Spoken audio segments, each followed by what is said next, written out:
Welcome to Math Plus, where math makes sense. In today's video, we will be rounding decimals. This is a practice video where it's now your turn to practice.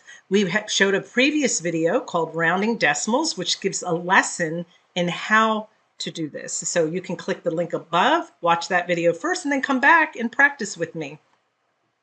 It is so important for you to understand the place value. I know I show this chart a lot and you'll see it a lot, but you need to understand the value of each digit and what place it's in and why it's there and what its value is. Make sure you are practicing that. There is a place value chart that you can learn from in the description. Check it out. That might be something that'll help you.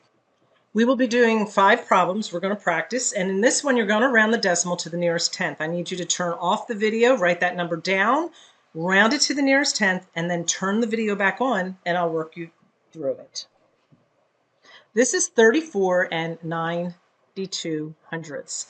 Round the decimal to the nearest tenth. Now in that previous video, you were taught how to follow these instructions. The first thing you want to do is identify the rounding place. So we are going to figure out what place value are we supposed to be rounding. Well, it's the tenths. Go to the nearest tenths. Tenths is right next to the decimal. And then it says locate the rounding digit. You always go to the very next digit and it will tell you what to do. So this is your rounding digit. It's going to tell you, do I go up or do I stay the same, right? So if this number is 5 or more, then we round the 9 up. If it's less than 5, we leave it alone. So now we're going to rewrite this. We're going to apply those rules and then adjust the digits. So adjusting digits, we are leaving it alone. And then everything after that would be a 0.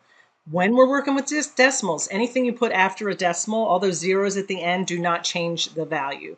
90 hundredths is the same as 9 tenths. Both of these answers are acceptable. This is what you were doing, was rounding to the nearest tenth. Now we're going to round the decimal to the nearest hundredth. Make sure you know where that hundredths place is. We'll see if you're right when you come back.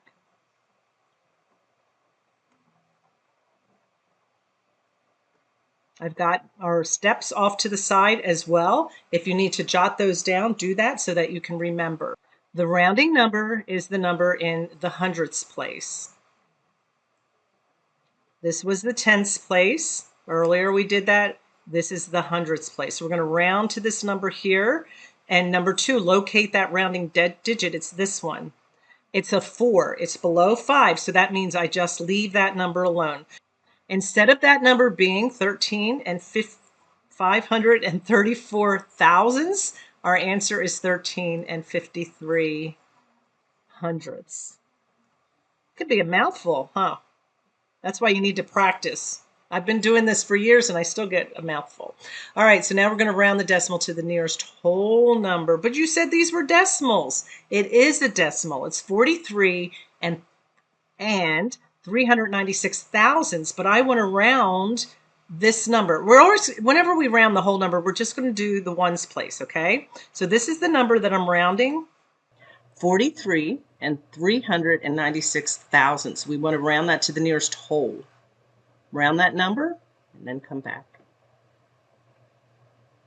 Now this one is a little different. It is a decimal and we are rounding it, but we're going to round from that ones place. And we're going to go ahead and delete this cover here. We're going to identify the place value. The place value that we're rounding to is 3 in the ones place. The rounding digit is right next door.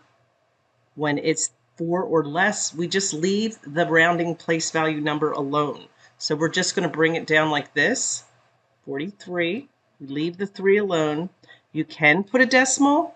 And you can say, wait, I have to adjust and turn all those numbers into zeros. You can do that, but you can also just write 43. They're both the same value. Both are acceptable answers. We have 2 left. Round the decimal to the nearest hundredth. Turn off the video, come back, and check your answer. All right, let's delete our cover. Number one, identify. I hope you're able to get these without looking. That's our goal. We want to be able to round and not have to look at the steps. Look at them if you need to. That's what they're there for. Let's find the number in the hundredths place. If you need to count through tenths, hundredths, thousands, 10,000s. Hundredths is right here. This is the one that we're rounding, okay? So everything before that number will stay the same. It doesn't change. Just want to reiterate that. But what about the rest of it? We're rounding to the nearest hundredth. So what are we going to do? We have to go to the rounding digit, and it's a 4. 4 or less makes everything stay the same. So our rounding number, rounding number in the hundredths place stays at 3, and our new number is 205 and 63 hundredths. Again, if you need to put those zeros there to show that you didn't need these numbers, that's fine. It'll work. Doesn't change the value. Eventually, you won't want to do it because it's extra writing. All right, round the decimal to the nearest tenth. Turn off the video, round it, and come back. And we have our steps up just in case you need them. I'm gonna identify the number. I'm gonna find my number in the 10th place. That's the 2. And then I'm going to circle the number next to it. It looks like we had a lot of 4s, doesn't it? And again, 4 or less, we keep it the same. Just for a little bonus, so there's your answer, 3 2/10, because we do not round up because it's 4 or less. What if we had 3 and 279 thousandths? Okay, we do the same thing. We find the number in the tenths place right there. And then we circle the number right next door. I'm going to change my color here. We're going to circle that number next door. That's our rounding digit. It tells us what to do. Well, this time it's a 7. And our rounding rule says if it's 5 or more, we round up. And that means we change this number here up 1. So now we have 3.3.